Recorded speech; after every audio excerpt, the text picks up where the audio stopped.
Hello and welcome to the Book Bunch. My name is Sam and it's so great to have you guys here for another video. It's been a little while, friends, since I've done a normal video, so we are going to get right into it.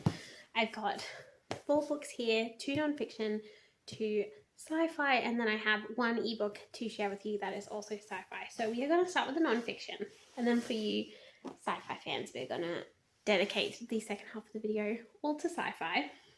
Because I don't have heaps to say about these non-fictions, I just thought I'd tack them in. But yes, we have Letters from the Mountain by Ben Palpant. This book I got, honestly, if I'm being really honest, because this cover speaks to me on a whole nother level. Look at that, it's like a wheat field with the mountain in the background. Whoever cover designed this is a legend, and I highly appreciate it. Also, it's such a nice feeling book. Like, it's a paperback, but they've like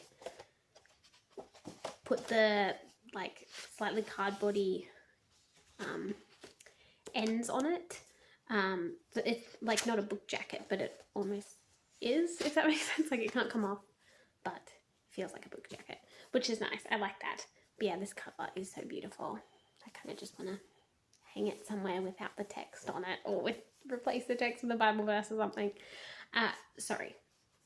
Sorry to just ramble that cover for ages, but this book is a book by a writer, and he is writing letters of wisdom to his daughter, who is also a writer, to basically encourage her through her life and through writing based on his life lessons and his writing lessons, so that basically she doesn't have to live her own mistakes that he's already made, but can instead learn from his mistakes, and she can make mistakes that he hasn't.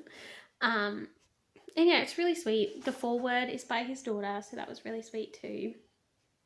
But yes, when I got this, didn't realize it was wisdom for writers specifically. So I was not the intended demographic, and as such, I probably didn't get as much out of it as someone who is a writer would, and therefore it wasn't as good of a read for me. So I'd only give this 3 out of 5 stars. But if you're a writer, or you know writer friends and you want to gift them something, I would highly recommend this, because it's got so many gems, and I can see how if I was a writer, this information would be really helpful. So that is what Letters from the Mountain is and is about. So check that one out. And then there is this lovely book called Forgive by Timothy Keller, which came out fairly recently. It was really recommended at my local Koorong, and Koorong, for you guys who aren't in Australia, is our main Christian bookshop. We don't really have many in Australia, unfortunately, but Koorong is like the biggest, and it's the only one I have physical access to. So I go there as much as I can, but this book was in their discount section, even though it's a brand new released book, because it was slightly damaged. Even though looking at it, I would barely call it damaged. Like, there's a couple of scratches on it because this cover, like whatever print this brownie color is, comes off really easily. But honestly, I don't even care. It saved me like $10, so I grabbed it. And yeah, this book was really helpful, and I'm going to keep it in my arsenal as a student counsellor and as a future counsellor, because I think it's so important. And as a Christian, even not as a Christian, but you'll obviously get more about it if you're a Christian, because it talks about biblical forgiveness. This book is just so important because it was long, and it took me a while because the information was so crazy challenging and so important. And I found myself really needing to think. But it goes through with what society has told us forgiveness is, the different styles of forgiveness nowadays, and then how that has deviated from biblical forgiveness, what biblical forgiveness actually is, and then how we as humans are meant to do that and achieve that, because realistically on our own we can't. And he talks about how where we fail for the most part as people nowadays is we think that forgiveness is just an us and them like playing field, that it's a horizontal line between us and them, right? It doesn't matter if it goes backwards or forwards, it's horizontal. But he's saying that we have moved so far away from biblical forgiveness that we've forgotten that there is also this vertical line of us and God. And like really only God can enable us to give that horizontal forgiveness correctly and how he has instructed us, because forgiveness is a command. There's many verses in the Bible that specifically say we must forgive, and that he will not forgive us if we have not forgiven, and how we can't take communion unless we've forgiven. And like that is something I really struggle with. I really struggle with forgiveness, just because like there's like emotions are so hard to control. And how do you forgive someone in the way that Jesus does? Because Jesus, the way he forgives and the way he has told us to forgive is to forgive so that it is we treat that person and we see that person as if that wrong had never occurred. That is what true forgiveness is. And he goes on to talk about, like, even in biblical forgiveness in that regard, there is elements of like the other person needing to repent, and how closely tied in with justice it is. So we shouldn't mistake that kind of forgiveness for then allowing that person who has done wrong to just get away with, say, abuse or whatever. Like, he explains all of that. But yeah, it was just crazy. And I feel like I could talk about this book for a really long time, just because there was just so much information in it, so much good information. I don't think there was anything in there that I disagreed with, but there were some things that I had never thought about. And like, sorry, I look like I'm about to cry, but it's not because of this, it's because I need to sneeze and I'm trying not to. But yeah, he talks about all these things that, like, I'd never seen forgiveness in that perspective, and I don't think I'd ever really truly understood how society has warped forgiveness, and yeah, how the Bible makes it very clear that, like, there's normal forgiveness biblically where you wipe the slate clean, but then there is this other level of forgiveness that Jesus commands as well, where justice is still served and all of that, because God is both. Like, he values justice as well, and repentance and all of that. So it was so interesting. Highly recommend this book. It's a 5 out of 5 for sure. And yeah, I'm definitely going to reread this at least once a year, I reckon, if I can fit it in my schedule, just because it is information that is so easy to forget, but is so vital to our faith and our spiritual growth and our being Christ-like. Like, we cannot be Christ-like and be Christian without forgiveness. We just can't, because that is God's whole deal. Like, that is what the cross was about.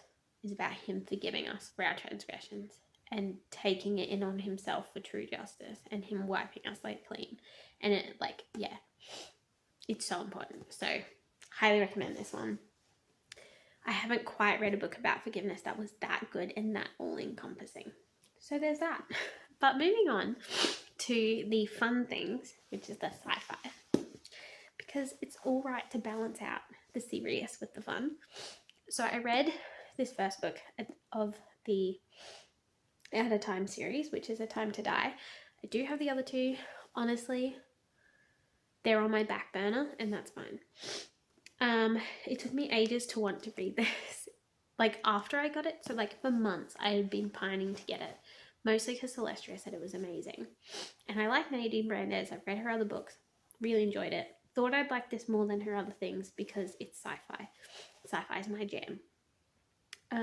But then for some reason when I bought it, I had zero desire. It's like the moment it was in my hands, even though I waited months for it, I just lost all will to read it, and I couldn't get it back. And I tried forcing myself to read it a few weeks after I'd got it. I just couldn't. I got like 4 chapters in and I was like, I I just can't. And it was a me thing. It 100% is a me thing. And even when I revisited this in the last couple of weeks, I had to force myself through it. Not because it was bad, but just because all of my desire for it had left. And I'm a huge mood reader, so I can't really get into a book and enjoy it unless I have that mood for it, and my mood for it just wasn't there, but I still needed to read it anyway. So I don't even really want to give it a rating like out of 5. Like, I will recommend it and say it's good, but I don't think I could accurately give it a out of 5-star rating that would do it justice, because yeah, again, it's a me problem.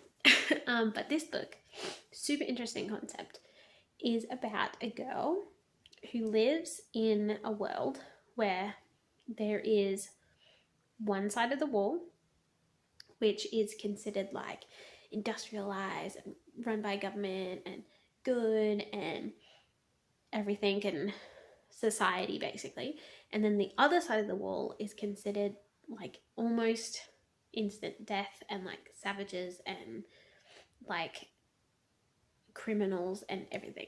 So what happens is these people on the civilized side of the wall, or the apparent civilized side of the wall, are all born with a clock that is given to them by the government, which gives them a randomly allocated time, and that is the time that they have left to live. So they know down to the second how long they have to live. And when it's your, like, if you haven't been given much time, you, like, in your final year of life, that the government gives you like basically anything you want, and like within a certain, like, they try and make your dreams come true basically, so you can enjoy your last year of life to its full, and they give you money and stuff for you to spend how you wish. Yeah, and anyone who doesn't have a clock, whether they've destroyed it or what, they are considered like, I can't remember the actual word they use for it, but they're like basically rebels. And these people get hunted down by these enforcers, and in this part of the civilization where she lives, these people get sent over the wall to die. And that's not normally how it's meant to work. Normally they're meant to get the choice of going over the wall or be reallocated somewhere. But yeah, because she lives so close to the wall opening, they just shove everyone across the wall that they find that doesn't have a clock. And they basically stage these trials where the outcome is always going over the wall regardless. And yeah, this girl that we follow, she doesn't agree with it. And she has been born, like, she was born as a triplet. Her eldest triplet died at birth.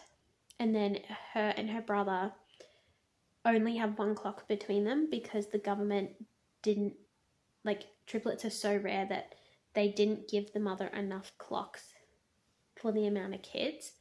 And for whatever reason, she didn't tell the government straight away that she didn't have enough clocks.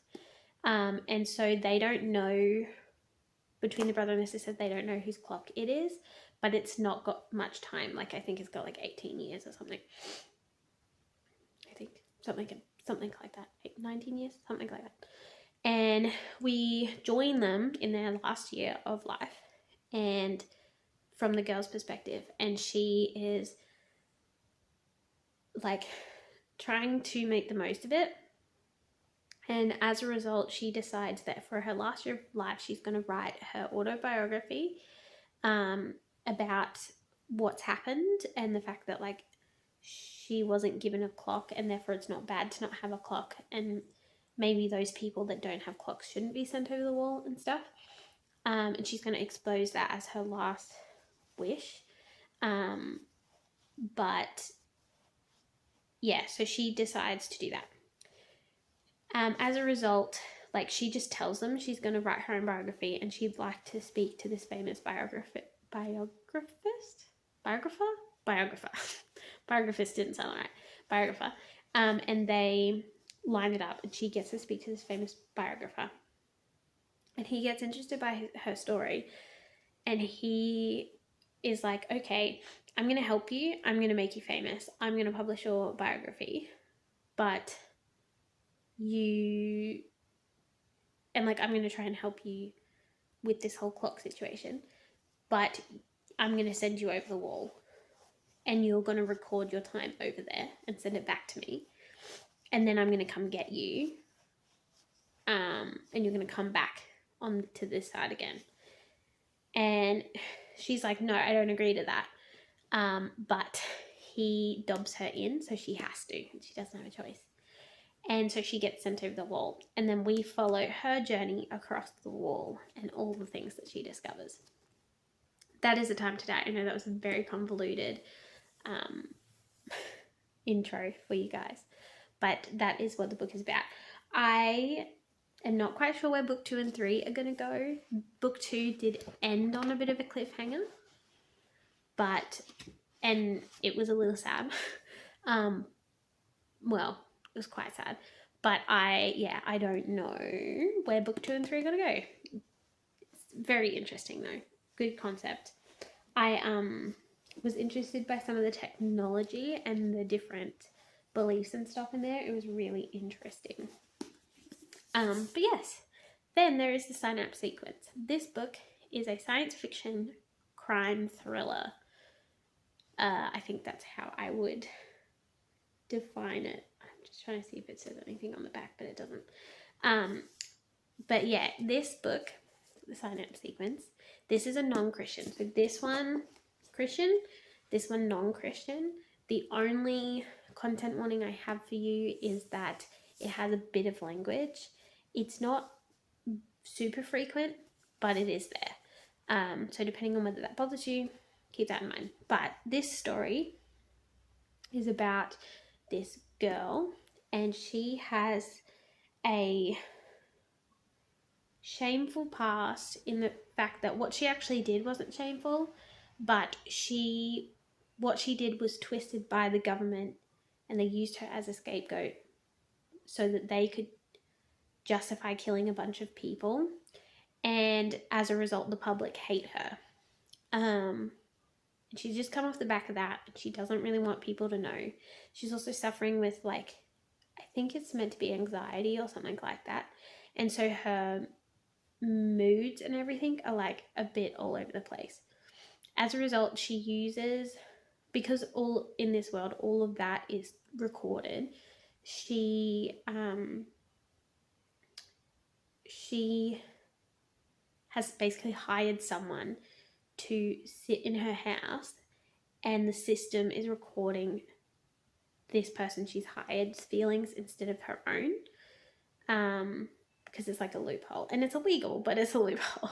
And she has picked up a job at this place using this synapse sequence. And the synapse sequence is basically like an AI, well, not an AI, a virtual reality program that connects to people's memories and allows other people to enter their memories and view them. So this is helpful for solving crimes because they can go into the witness's mind, view the memory, and pick up on details that the witness might not have noticed, because obviously we subconsciously absorb a lot more than we do on a conscious level. And that is the hope for the synapse sequence, that it will be used this way. And so she is working for this, and she's been going in people's memories to solve crimes.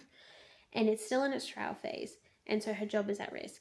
And they get approached to do a job for a private investigator who's just been given a relatively high profile case that hasn't been picked up by the police to investigate, because the police only investigate crimes that this big AI government, like basically the government is an AI, tells them to, because it like calculates all of the statistics that determine whether or not it's worth police effort. And for some reason, despite the data, this one case isn't being picked up by the police. So this private investigator does. And basically it's this daughter of this high profile guy and his wife, who who's gone missing, and their foster child, who they're not very friendly with, has been beaten like at the same time. And so they want her to go in the memories of this beaten coma boy, to see if he knows what happened to the daughter. But yeah, things don't go to plan, and it is crazy. There is some crazy twists and turns, and there is a lot of trying to figure out what is real and what is not real. Really interesting use of tech and AI. Loved that. Don't know if I've really seen anything quite like this before. So definitely recommend it on concept alone if you like that kind of stuff. But yeah, it is more of a crime story. So if you really don't like crime, it's probably not for you. But if you like crime, or you're okay with crime and you like sci-fi, these two come together very well. And then finally, I read Firebird, book 1 out of 5. I read this because it was Star Wars Day a couple of days ago, and I did do a live stream where I started to read the books, and so if you want to see some of my reactions for part of that, you can go check that out. But yes, oh my goodness, it was crazy. So this story is about this girl named Lady Firebird, and she is the third heir to the throne. But in this society, extra heirs are considered basically disposable, and they have to, at a certain point, when they're no longer considered a viable heir, they have to commit honorable suicide or allow the government to honorably kill them off. And so it's a bit crazy. And Lady Firebird is that heir. So she's got 2 older sisters, so heir 1 and heir 2. And then when her older sister gets married and has 2 kids, she will then be bumped back to heir 5. And so unless they like all died all suddenly, there would be no chance of her becoming the heir. So once you get bumped down to 5th in line, you get killed off. And she has the sister who is first in line is her friend, but then her second sister is like horrible. She's horrible. And this concept of this world is so interesting, like their belief system, because they don't believe in gods. They believe in like values or virtues like patience, honor, strength, integrity, that kind of stuff. But like to a crazy level, and they've kind of manipulated what those things mean for the benefit of this nobility, to the detriment of the like a lot of the citizens. But she's like so brainwashed that she doesn't even see half of the issues going on. For example, the fact that they want her to honorably kill herself at a certain point. Anyway, we get to that point. So her sister has just had the second baby, and so she has now been given her orders to die honorably. And she's got like a year or something to do it. And she chooses, because she's been training as a military officer, she like gets promoted to major, and she decides that on the next mission out, she will take lead and hopefully die in the battle. And yeah, for her country. But as she goes into that fight, she gets nabbed by the enemy, and she tries to commit suicide with this like poison, but it doesn't quite work fast enough, and the people that capture her recognize what poison is and manage to get it out of her system. And she wakes up and she's like, I'm meant to be dead, what the hell? And then she gets interrogated by these people who can like read your mind, basically. And so they find out all of the secrets about this world, and they go on a defensive strike because they've just been attacked. they go on a defensive strike back to her home world to like reconquer it, well, to conquer it, so that they're no longer a threat. Super interesting concept. It's very political, but in a way that wasn't boring. Like, it's political in the same way Dune is political as the focus, but is much more interesting in my opinion. Almost like the various scenes in Star Wars with like the Senate, that kind of thing, and all like where all the leaders are like meeting and like sorting out stuff for the rebellion and blah blah blah. It's that kind of stuff, so not so much the actiony bit, but in an interesting way. I hope that makes sense. Because I don't normally enjoy that political heavy like fantasy or sci-fi content, but this was really interesting. It just was. There was so many twists and turns, and I loved it. So much drama, which I loved. There's like crazy, weird love story, which I have mixed feelings about, but it's explained very well. And I loved the faith in this because it is Christian, and it's basically along the same lines of like Lord of the Rings and that kind of thing, where like the faith in the book is like our faith, but rewritten with different names and different words and slightly different things here and there. But like as a Christian, you can look at it and be like, oh yeah, that's meant to be Christianity. But if you weren't super familiar with Christianity, you might just be like, oh yeah, there's a religious thing in this book that is like a strong theme. I hope that makes sense. But yeah, I really enjoyed that. I really enjoyed the idea she went with the faith, like the Christian faith that's in there, because there's obviously this other faith about the weird virtues thing. But I liked how she focused on